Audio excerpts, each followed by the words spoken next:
Okay, at last, welcome to the very first episode of the 2020 podcast. My name is Saif the Writer. I'm a published novelist and a poet, and you can check a lot of my work out on Amazon. I've got 2 books out, one called Unshackled and the other one called The Pacifist Sword.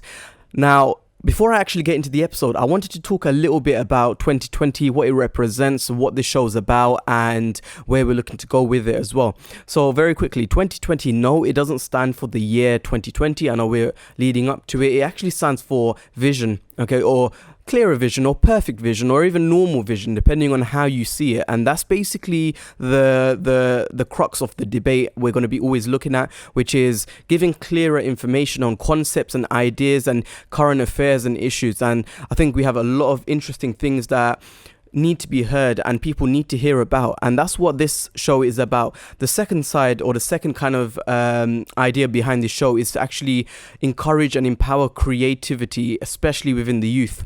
And that's what we're also going to be taking a look at. I'm going to have many shows and many guests on the shows where we take a look at different kind of creative forms, as well as the topics that we need to discuss as well. On this episode, I'm actually joined by a woman called Mariam Blog, and we talk about some really interesting things, from the way we interact with social media and how it builds insecurities in us because of the way we're actually using them. We also speak about imposter syndrome, the idea that we need to fake it, or we need to conform to a certain way in order to fit in or in order to be successful. We also take a look at student life, because we've had last week and last 2 weeks actually, where students have been receiving results, and we take a look at how it might, how they might feel about it, and how they maybe should feel about it, or how we felt about it during our time getting our results as well. Finally, we speak about mental health, and Mariam shares a very heartfelt experience of mental health, which is very close to home, and I was wowed by the story behind this. So those are the current topics that we're going to be speaking about on this episode. This episode is actually hosted by XLVI Media Group, a creative media hub in the heart of East London. And for those that are looking to create content, whether that's audio or visual, make sure you check out the tag or the handle, which should be on the screen somewhere now. So make sure you check them out. Otherwise, episode 1, here you go. Welcome back to another episode of the 2020 podcast. And Great. Thanks for having me. Not a problem. We've got Mariam today, and we recorded a few weeks ago, and we had a lot of feedback and a lot of good things being said, because we spoke about quite a few deep things on that last little recording. And I thought, why not? Let's go even deeper this time around. And I'm excited because we've had a few questions coming in as well. Yeah. And we spoke a lot about last time you spoke a bit about people on their social media that try to copy other people, or try to kind of feel a certain way about themselves, whether that's in a negative way. They feel very insecure about themselves because of their own social following and seeing other people. Tell us a little bit about that, just to remind the viewers and listeners. Yeah, so I mean, as we touched upon before, it's the fact that on social media there's different types of content on there. There can be good content and bad content. When it comes to the bad content, you can see many different types of accounts or pictures of women that look perfect, with, like I said before, with perfect skin and perfect bodies and all that. And I feel that can touch upon a lot with insecurity on social media, especially for the younger generation. And I do feel people do kind of try to emulate that. They think they need to be a certain way. They need to post the picture in a certain way.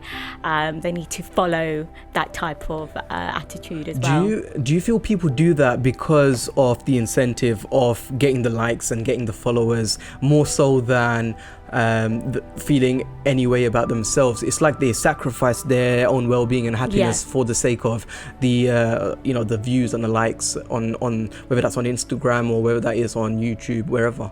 Yeah, I mean, it's like it's almost like that gratification. So if I'm posting a picture and I've seen, I'm kind of comparing it to someone else, so I'm seeing, okay, how many likes have I gotten for that picture? How many comments have I got for that picture? And it's that kind of, you need that sort of gratification to someone to tell you that you're good enough. Yeah. And it kind of, emulates how sometimes we feel outside as well when we meet people, and we feel that we need to be a certain way in order to make them like us, you know, and talk a certain way and act a certain way. So it very much is pretty much kind of like the same thing in a way. You see, since then I've been having a lot of conversations with people about similar kind of topics, and what I've kind of concluded, my kind of opinion on this right now is that you shouldn't really worry too much about the algorithms, the likes, the following, the content. Like if you're being genuine, if you are yourself and you feel good about what you do, your content will be good anyway. I agree. Right, your content will be relatable. The people, I think at the same time we underestimate just how much people can see through the rubbish. They can see through, you know, when you're doing something, why you're doing something. And when people see that you're being genuine, you will get the likes, you'll get the followings, you'll get everything, because you are being you and your unique self. No, you know, and I think totally that's so agree important. with that. You know, since I started, you know, being on social media, on Instagram, my page as well, I've gotten messages from so many different types of, not just women as well, but, you know, the younger women out there who have said, you know, oh my God, you know, oh, what you posted today is so true, or this is what I was actually thinking about today, you know? And to me, that feels much more better for me, knowing that, okay, look, what I'm posting is actually resonating with them, rather than how many likes I have, or rather than how many followers I may have, you know. And I think that is so important for people to understand, especially if they are on social media. Absolutely. I mean, we've just had, or I had a question come to us on Instagram from Sumaya, who said, you know, how do you overcome something called imposter syndrome? And just for the people listening in, what imposter syndrome actually is it's this idea that you need to adapt yourself or cater yourself towards being something you're not for the sake of fitting into a certain box or fitting into a certain criteria. And I think almost every single person has experienced some level of imposter syndrome. Either they did it themselves or they've experienced it from someone else doing it to them. And a good example of that is, you know, when you call into a sort of service, like whether that is a mobile network or you know, you want to make a complaint about something, you call in, and then you have one guy that, you know, who literally picks up the phone with an accent from somewhere in another country, predominantly like Indian call centers, right? And they'll put on an accent. I'm not going to put on the accent because I don't know if I can do it justice.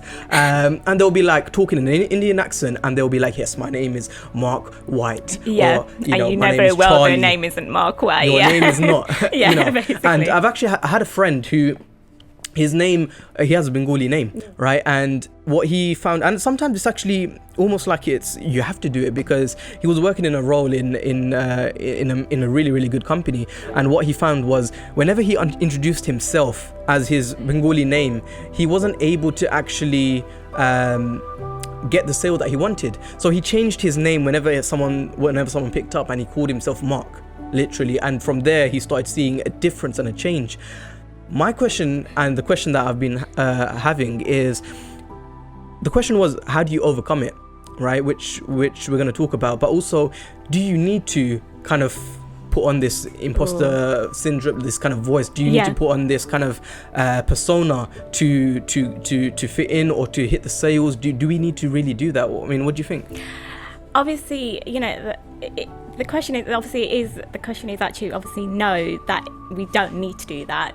But having said that, I just want to share a little story with you, because my dad, this is back in the day, when he had his own estate agent business, and he used to have a name called John Foster, so he would put that on his business cards and everything. And but his name is not John Foster. It's obviously not John Foster. Marion Foster. But that was what he would have on his business cards. He would have it on everything. So every time he would speak to people, he would say, "My name is John Foster." And it's only when they met him, obviously they actually believed that his name was John Foster. A lot of his clients did, but that worked for him at the time. But I think today, in this day and age, I would say no, you can't be like that. You just have to be true to yourself and who you are.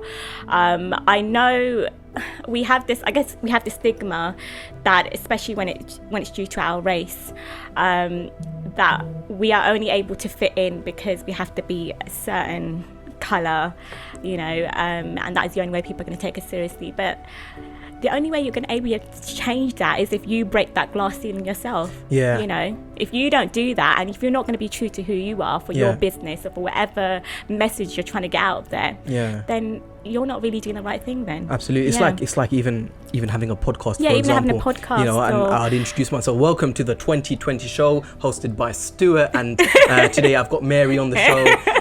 You know, like just for the views, just for, you know, to cater, to pander to a different audience.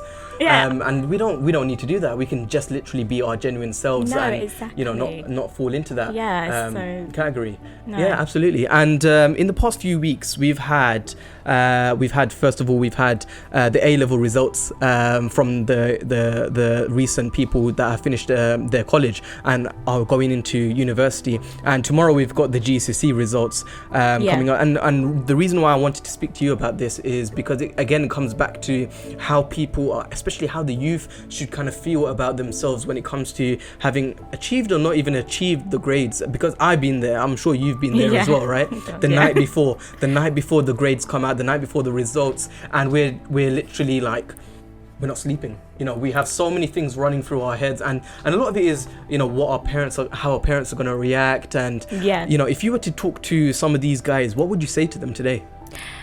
Well, I mean, I've been there as well. You know, I've always, I remember the night before when I was worrying what I was going to get. And to be honest, I had a few issues as well, because I think I didn't get perfect grades, you know. I, you know, got like a few like C's there and there, but it wasn't perfect. I would just say, look, you're just going to have to just be honest and face it. I know we all worry about what our parents are going to think, but if they really care about you, you just need to prove yourself in so many other ways. You know, grades are not always everything. Yes, you do want to do well, you do want to put your best foot down, but if you don't get the grades, don't put so much pressure on yourself. I think that is it. I failed. It's not the end of the story. No, it's not the end for you. It's not the story. You know, you can still have a fantastic career, perhaps in something else, or, you know, 100%. I agree, and it's. I mean, for me personally as well, growing up, my grades were great. In predominantly across the board, it was great, except in one subject. Could you guess which subject my grades weren't so great in? Was it maths? You know what? I need to go into the maths story. I'll tell you about maths as well. So what happened with maths? This is what happened, right? Yeah. So in year 9, I sat my maths GCSE. Yeah. And I got a C.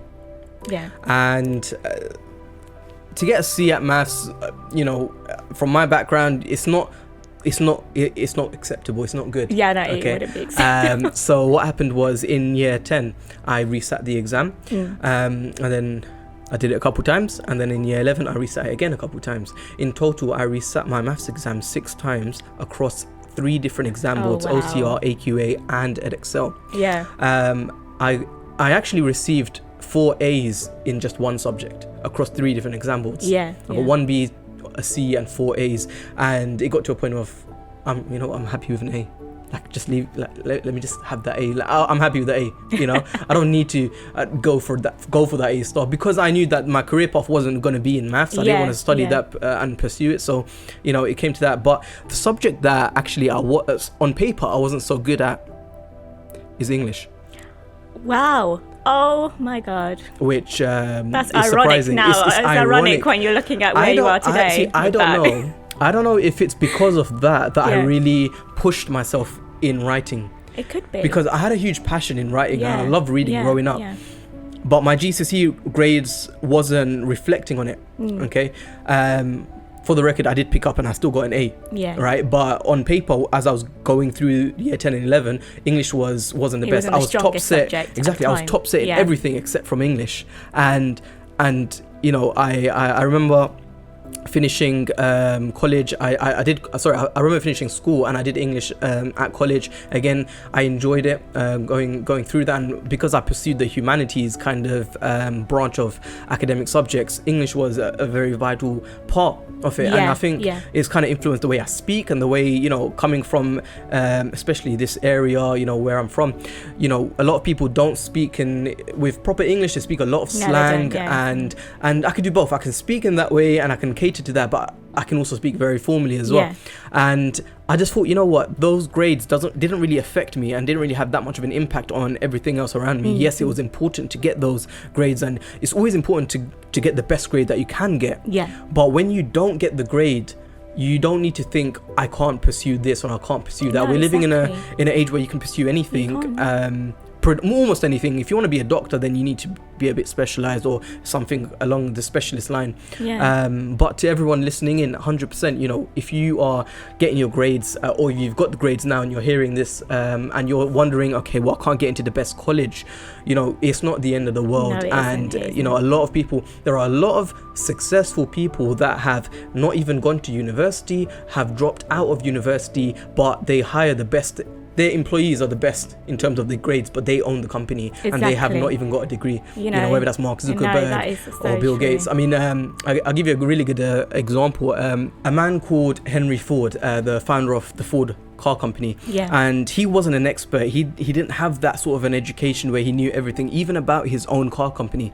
So when people came in and they actually tried to quiz him and they asked him certain questions, he would actually press a button on his desk and someone would walk in and actually answer the question, and then they would ask him another question and then he would get someone else to answer the question again. And what he kind of taught us was that you don't actually, you know, if you're especially successful people or people that have attained a lot of success, they don't know it all. You know, No, and they they don't, have yeah. other people that work with them. Even someone like Gary Vee. You know, I don't know if you've seen a lot of his work. He's an amazing guy. But he's someone that actually, he knows a lot. He knows everything, the nooks and crannies of the social media game. But he doesn't need to do everything himself. He has other people with specialist knowledge that will go in and talk about it. And it's ironic because we're speaking about him when it comes to education and grades, when he has a certain stance on education. And, you know, that's someone that I look up to a lot. But at the same time, me being a teacher, you know, I endorse the education side of it and the grades and everything and doing your best for it. But you can learn a lot from successful people that even who haven't got the specialist knowledge and the grades, and it still doesn't affect their life. It doesn't affect their future. Or is it perhaps they don't let it affect their future as well? I mean, look at, there's also another example, Richard Branson as well. You know, he's dyslexic, and look at him now. You know, he's got you know, Virgin everywhere. You know, Virgin Airlines, Virgin Train, and I think that to me is really inspiring. When you see stories like that and examples like that, it's really inspiring. And I think a lot for the younger generation, I think that's what they need to look at as well. Okay, fine. Yeah, education is very important. That is an important stance that you have to take, but it's not the end of the world. Absolutely. That's what we need to learn. It's not the end of the world. And he's someone that's been bankrupt 4 times. You know, and he's picked himself up, and amazing. You know, and he never gave up. It's that, you know, it's that resilience and that drive to never kind of, you know, call it quits and you know, just pander to what the normal society and what the norms are, and you know, just getting for him getting a 9 to 5. Instead of that, he did a lot better, and you know, he's a huge inspiration to us as well. You wanted to speak about something today. Yes, I guess it's more in line again of the mental health again. I wanted to talk about this because this to me is a learning curve for the community, in the sense of when you have someone in your when you've got a loved one that suffers from mental illness as well.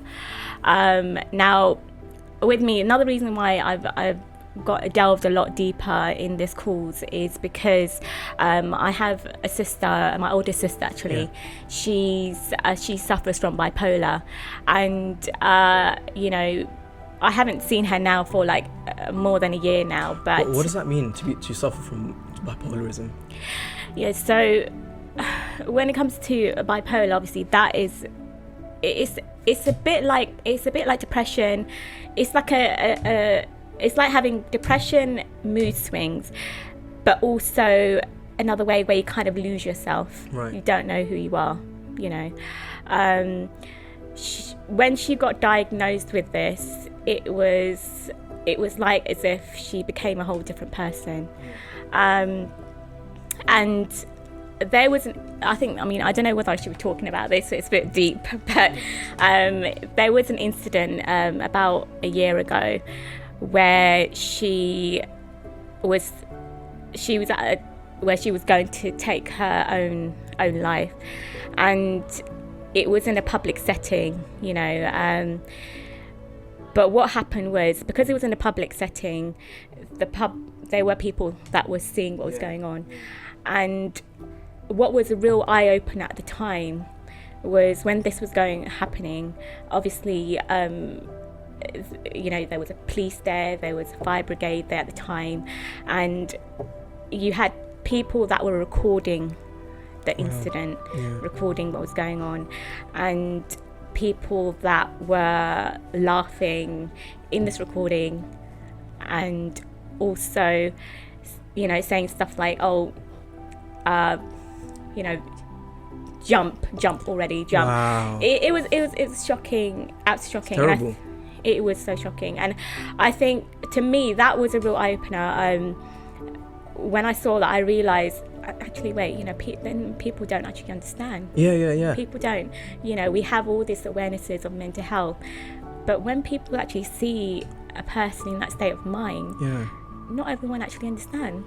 Yeah. They do laugh at the situation, and it was heartbreaking to see, and I think that's another reason why it really shifted me in that sense. I was like, no, things need to change.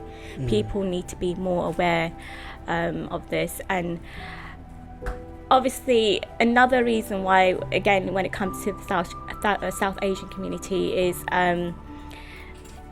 during the time when she was going through that, my parents didn't want to acknowledge it at the time.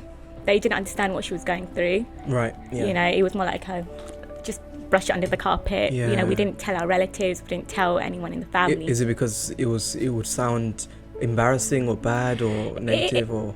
Yeah, I guess they felt it was embarrassing. Or do you think those relatives probably wouldn't understand it, or maybe wouldn't be helpful towards the situation?